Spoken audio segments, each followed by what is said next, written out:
Nessa aula tratará sobre o capítulo 4, edição e compilação de programas no GNU Linux.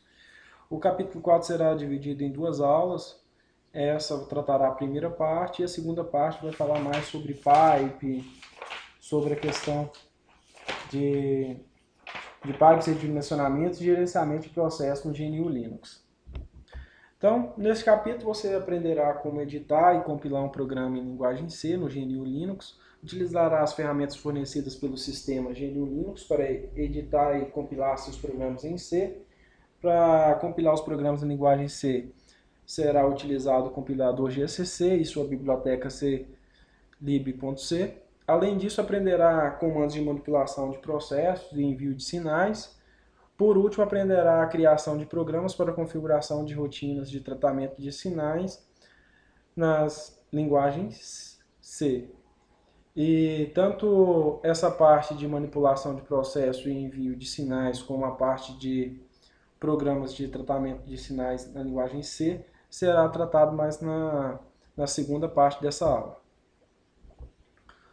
Primeiramente, vamos fazer uma revisão em questão de a definição de qual editor nós utilizaremos para editar os códigos na linguagem C. Esse editor será o gedit, que por ser utilizado por várias linguagens como C, C++, Java, Fortran, Perl, PHP, Python, dentre outros. Para acessar o comando gedit, o livro define de outra forma, ele define para vocês irem em aplicativos, acessórios, editores de texto, mas eu prefiro abrir o prompt de comando e digitar gedit e o nome, passando como parâmetro o nome do arquivo que você deseja editar. É interessante, antes de começar a digitar seu código na linguagem C, você fazer uma pré-configuração do seu editor de texto. Então, se você vai editar, vai clicar na aba de menus lá, vai em editar e depois clicar em preferências. Vai abrir essa aba, que é preferências do gedit. Primeiramente, você vai na visão, habilitar exibição de número de linhas, mostrar a margem à direita da coluna, 80, já fica um bom tamanho da aba, da coluna, né? Quebra de texto, habilitar quebra de texto, não dividir uma página em duas linhas e destacar a linha atual, sempre. Depois no editor você vai habilitar recurso automático e vai habilitar para criar uma cópia de backup dos arquivos antes de salvar. O primeiro quadro mostra um primeiro programa em linguagem C, onde foi definidas includes ou as bibliotecas, include stdio.h, criei a função main, init-main, e coloquei dentro dessa função main um printf, olá turma, só para iniciarmos, e retorno 0. Não será o objetivo desse curso ensinar a linguagem C, apenas na questão de manipulação de processo, nessa comunicação entre os sinais. Então, não irei fazer uma revisão, partirei do pressuposto que vocês já estudaram com linguagem C. E para os exemplos que nós vamos utilizar, então não será nem necessário. Então, mas é um conhecimento mais básico mesmo sobre a linguagem C. Para compilar esse programa, basta digitar GCC. O programa foi definido como programa prog1.c. Você coloca "-o", que é o objeto que você vai criar, ou o arquivo que você vai estar criando, prog1. Para executar, você vai colocar o nome que você colocou depois da opção "-o", que é prog1, então você coloca como que é um executável, ponto, contra barra, prog1. Vai apresentar a mensagem na tela do terminal, olá turma. O GNU Linux, ele utiliza o GCC, que é GNU C Compiler, que traduz um ou mais códigos fontes de entrada para um arquivo de saída.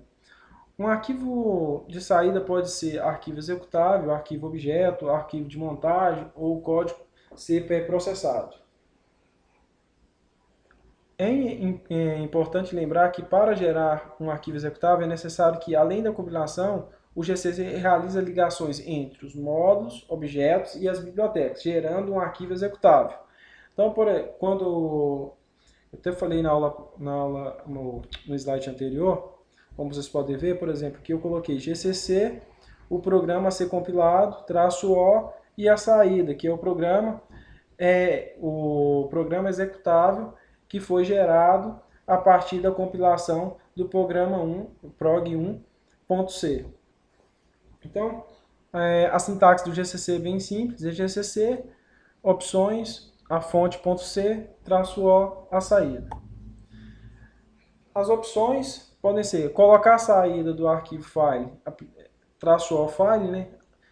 Que é colocar a saída do arquivo file, que foi o caso aqui, -O, saída, seria O e o arquivo de saída. Aplica-se independente do tipo de saída que está sendo produzida, que pode ser um arquivo executável, um arquivo objeto, um arquivo de montagem, um arquivo C pré-processado. -C, compila ou monta os arquivos fontes, mas não realiza a sua ligação. A saída na forma de um arquivo objeto para cada arquivo fonte.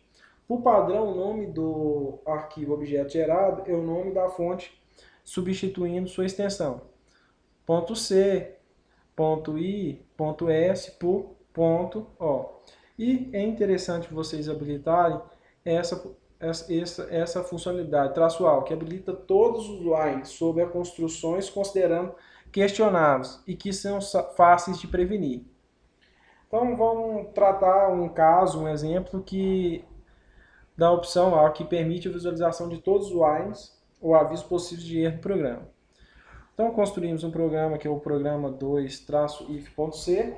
Então, incluímos a biblioteca da linguagem C, include stdio.h, int main, definimos como variáveis inteiras a variável A e B, declaramos valores para essa variável, A recebeu 4, B recebeu 7, um printf imprimindo os valores dela, os valores das variáveis do if, antes de entrar no if A e B, então seria, nessa primeira execução será 4 e 7, só porque o if ele está fazendo uma atribuição, A recebe B e não A igual a B.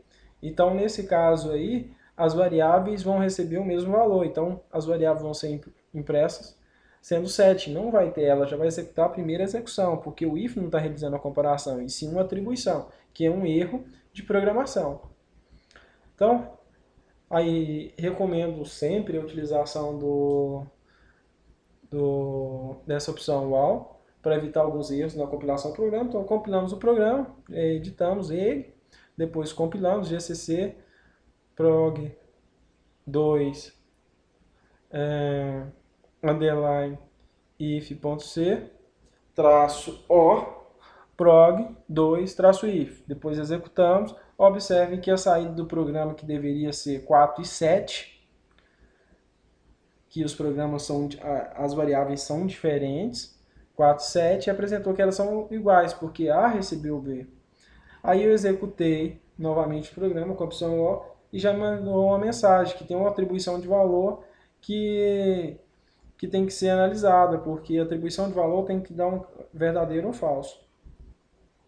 Exceções também são erros que acontecem durante a execução de alguma instrução do programa e quando ocorre o sistema é chamado para tratá-lo. Então o sistema que vai tratar aí, se a exceção pode afetar a segurança do sistema, o sistema abortará a execução do programa e por isso são denominadas exceções fatais. Há dois tipos mais comuns de exceções de segurança, que são a tentativa de acesso ilegal à memória, que tenta acessar uma área de memória que não foi reservada a uma variável ou até mesmo um vetor. Tentativa de execução de uma instrução privilegiada no modo do usuário. Você tentar executar uma instrução que você não tem permissão para realizar. O primeiro exemplo que veremos vai tratar de exceção de segurança na tentativa de acesso ilegal da memória, que definimos o programa 3, acesso ilegal.c. Definimos primeiro as duas bibliotecas, /include stdio.h e e a include stdlib.h, definimos o programa main, definimos uma variável inteira, um vetor do tipo float, contendo apenas 10 elementos. Só porque quando vamos imprimir o vetor, vamos no for do vetor, observa que vai de I até 1000 e pede para realizar a impressão. Então, nesse caso aí, vai ter um erro de quê? De falha de segmentação, porque você está acessando um local da memória que você não teve permissão para isso. Você não reservou essa quantidade de memória para executar o comando. Então, executamos gcc.prog 3 acesso ilegal.c -o prog 3 acesso ilegal o a, que vai imprimir o que? O vetor até a 9ª posição. Depois, a hora que for na 10ª posição, porque a linguagem C está começando de 0 até 9, então teve 10 posições entre 0 até 9.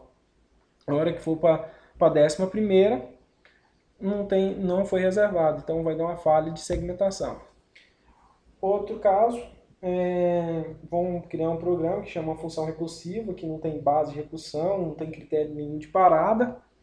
Então, void definir as bibliotecas primeiro, depois a função que é recursiva, que vai chamar ela mesma recursivamente. Aí no meio eu chamo essa função recursiva, então não vou ter controle de parada nenhum. E return zero, que nunca vai acontecer, por quê? Porque a função recursiva vai entrar no loop infinito.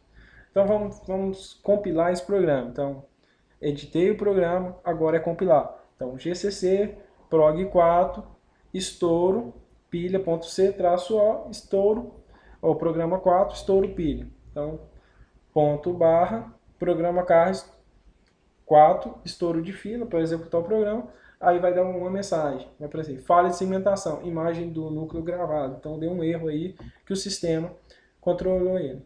Então, na próxima aula continuaremos o capítulo 4. Recomendo que vocês façam a leitura do capítulo 4 e façam os exercícios do capítulo que condiz com essa primeira parte da matéria.